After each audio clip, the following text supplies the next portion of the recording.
It's time to be liberated from the chaos of working in your business. Scott Beebe, the host, the head coach, and the founder of the Business on Purpose platform. Powerful question. As we dive into this episode, my goodness, should my spouse and I work together? Should my spouse and I work together? Let me preface this by saying a couple of little foundational ground rules for this little episode. Number one, Ashley and I do work together, all right? We have been working together loosely for a couple of years. Over the course of our almost 20 years at the time of this recording in marriage, we have worked kind of collaboratively on a few events projects. Now, I'm not talking about parenting and marriage. Of course, we work together on those. I'm talking about business. And so we planted a church, and Ashley was an integral part in that. We've been a leader within a non-governmental, doing global engagement around the world. She's been a key figure in that. And now within the Business on Purpose platform over the last few years, she has formally played a larger role in that here in the last 6 months or so. And so I will speak a little bit from experience, but I also want to let you know that I've not written the book on this. So let me put it that way, all right? And I'm also very aware that when it comes to dealing with marital issues, we are 20 years in, but we're not 60 years in. We're not 80 years in. I am not the expert on this. Let me give you some tools, principles that work, whether it's your spouse or anybody else. And we'll start there.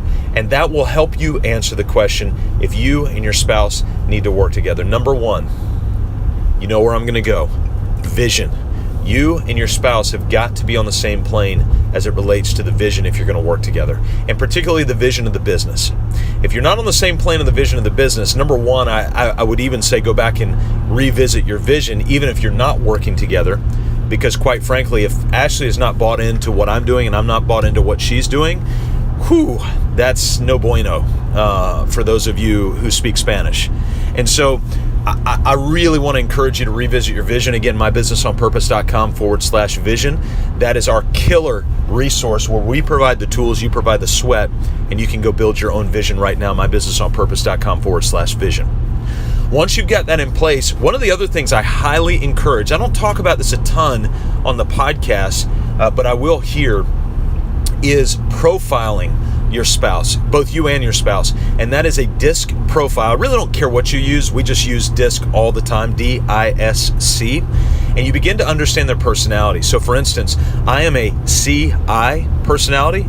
I'm a detail first, persuasion second kind of guy. I'm not a driver, and I'm not a stable guy. And so I'm a CI. Ashley is an IS. She is all people.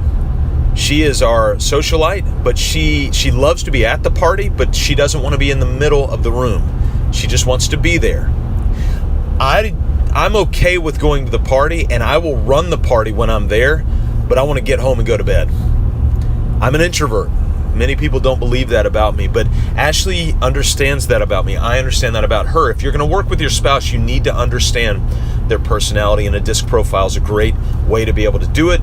I believe we might have those on our website. If you go to mybusinessonpurpose.com and go search for DISC in there, and we can lead you to a point where we've got that. You can take one of those DISC profiles, so let us know. So you need to understand the personality. Once you've got that, if you and your spouse want to work together, you have got to lay out an org chart. Where do you fit in the roles of the business? Where does he or she fit in the roles of the business? Once you've got that laid out, then lay out their role. We did not bring Ashley into the business without first having a role. What's the title of her role? Ashley's role.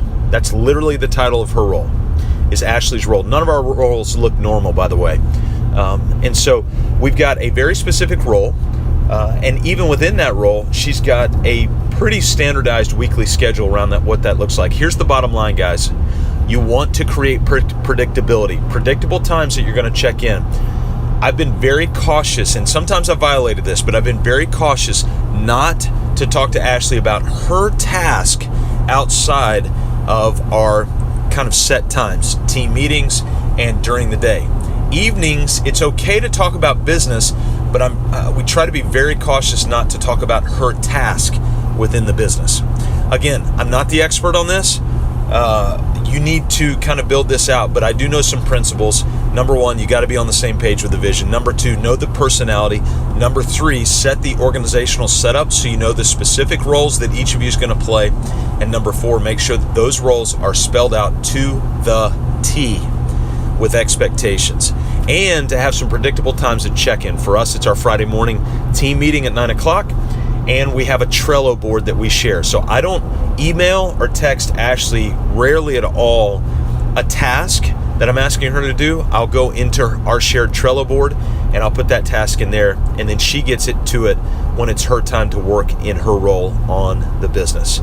So I'm just sharing with you what we do. It's not perfect.